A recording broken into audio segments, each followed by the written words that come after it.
Hello, I'm Ronnie Lotwit. I'm a professor at the Northwest University Business School, and currently it's day 4 of our Winter Study School.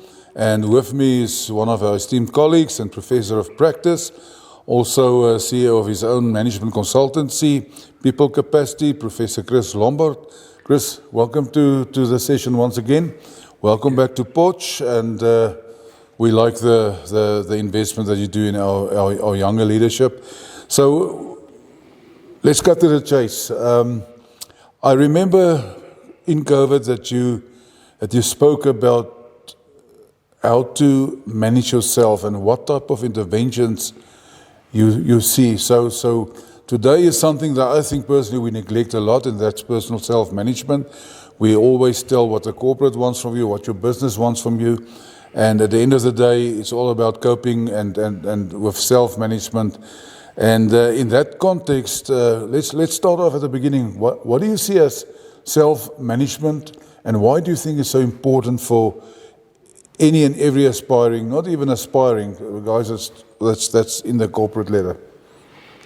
Well, Ronnie, I would say that from my definition of self-management is to be able to cope in different situations, whether that's life or whether that's work. Because if you are any kind of career, whether that's management or professional, the pressure is going to get to you at some stage. And from a self-management point of view, I think it's important to take note of the fact that most people are of the impression that stress is the disease of the modern era. I think one should take it one level up and recognize the fact that it's actually the inability to cope with pressure. So therefore, my simplistic description of self-management would be to embark on a positive coping strategy when you are faced with different levels of stress. And we need positive stress to perform, but you want to steer away from the negative stress. And therefore, I'm of the opinion that a positive coping strategy makes you more resilient. And the more resilient you are, the easier it is to manage yourself in different situations. Good. I also know you are a firm believer in performance and performance enhancing in terms of your management consultancy. You do a lot of those type of interventions for big companies. So within that context, why is it goes without saying it's important, but why do you see that as so important in terms of performance, in terms of a company moving towards being seen as organizational excellence? And what are the important skills do you think that you need to make the right moves in terms of your personal self-management? Yeah, so for me, number one will be self-insight. I think that a lot of people that I have the privilege of working with are great people as such, but they don't really know themselves that well.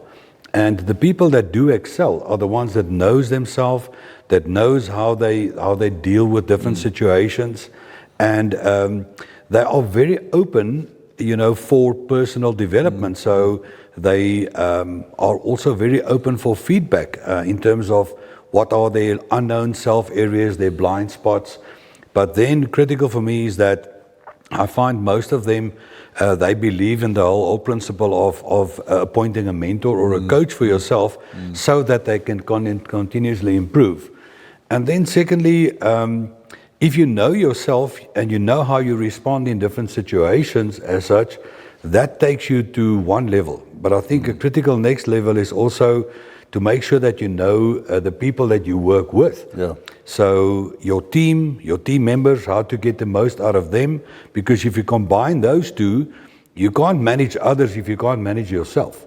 So start with yourself, then get to know your people, and then apply what we call stretch to accommodate different approaches in getting the best out of different people.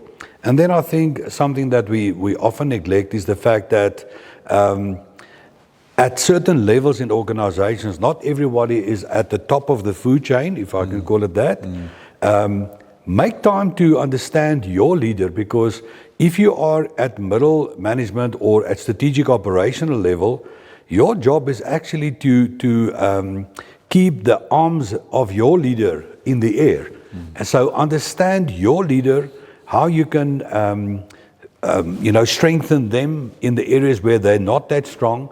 And then quite important skill is how to influence upwards, because for you to achieve your objectives, you need to have the right capacity, and you're going to need the buy-in and believe in, and therefore the support from your leadership. So if you can't influence upwards, Ronnie, you're going to get stuck. Yeah. So I would say those are the things I would single out. That makes a lot of sense, Chris. I know if you look at self-management per se, it's a management process and self-management. So I've done in one of our programs a little bit of, and to interrupt myself, it needs introspective honesty, a little bit of the participants getting a review from their subordinates, from their peers, and somebody, their line managers, and it's actually awesome to understand that there's always, we know there's gaps, but the person that goes through that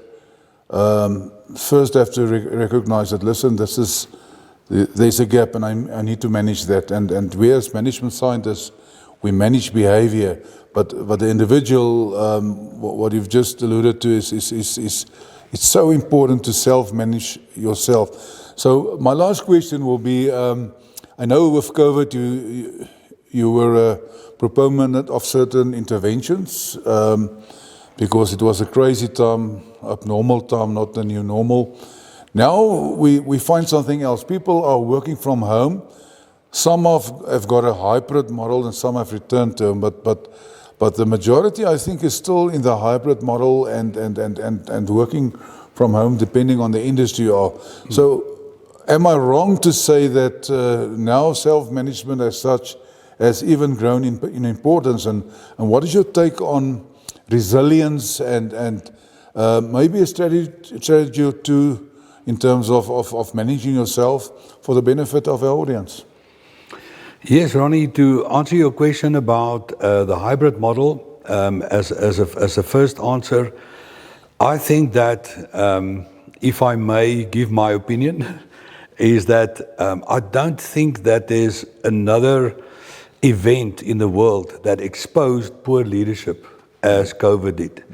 And why I'm making that statement is because suddenly, for those people that thought management is about micromanaging, suddenly the person was no longer within your immediate contact. So now I had to trust somebody to work from home. And therefore, my advice that I could give is that I need to ensure that each of my team members is what I call at the point of independence. So if I'm working from home, I should be able to function independently. So, and there's also challenges when you work from home, because sometimes your family is also there and the household still goes on, and there's a lot of temptations. And then self-management and self-discipline is of the utmost, I would say, critical. And then the second part of your question is about resilience. I would say that if I can start off by saying that resilience is not about how you endure. A lot of times you find that managers, they just keep slogging, they're in that salt mine all the time. Resilience is about how you recover. And I think that to an extent, I think research has let us down a little bit there, because majority of the research focuses on the personal qualities that makes a human being resilient. And I would say a huge part of resilience is not only your own willingness and ability to fight back and to try again, but resilience is all about your perception of your support structure. So I use a bungee rope as an analogy. So just think about the following. Often that pressure pushes you over the edge, and then you are in mid-air and you totally feel out of control. If your rope is not secured to the platform, you're not going to bounce back. You're going to bounce, but not back. And I would say that from a managerial point of view, we really, really need to, and forgive the analogy, we need to ensure that our ropes are secure with all the right stakeholders. Because if I have to take that leap, I need to be very, very sure that my rope is secure with my team, with my leadership, with my family. So if you listen to all the top sportsmen that have recovered from horrendous injuries rather, you would find that when you ask them, how did you get through this? How did you make it back on the field? They all start by saying, if it wasn't for. And then all those people that they mentioned, their ropes were secure at the platform. So I would say that's the foundation. And then for me, the ultimate foundation of resilience is an active approach to coping with pressure. That would be my view, Ronnie. Yeah. Great stuff. So that's a wrap, ladies and gentlemen. I just want to thank Chris, people guru, change management guru. He's expert on improving performance through various interventions and training schedules, and been in the market for many years. And that's also endorsing what the valuable programs and insights you bring to the party. Chris, thank you for investing your time in our MBAs, and it's as always lovely to have you on board. Thank you. Thank you, Ronnie.